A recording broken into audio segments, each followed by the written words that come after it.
I believe that dads to doulas play a critical role in the healthcare ecosystem, mainly because it serves as a disruptor. The work that Kyra, Brad are doing is absolutely phenomenal, and it truly is disrupting how we think about maternal health, how we think about caring for families, and that's what healthcare is all about, innovation, thinking about things differently, and solving problems in a different way.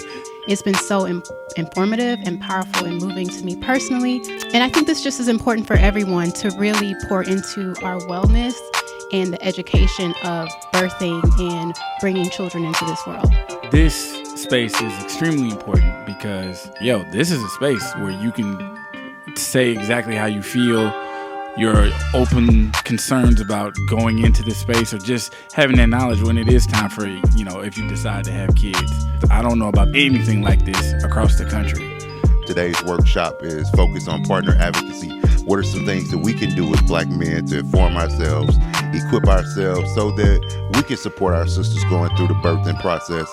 It was important for me to bring my fiance to dads to doulas. I wanted him to be encouraged by other Black fathers. I just wanted to let him know that we're in it together.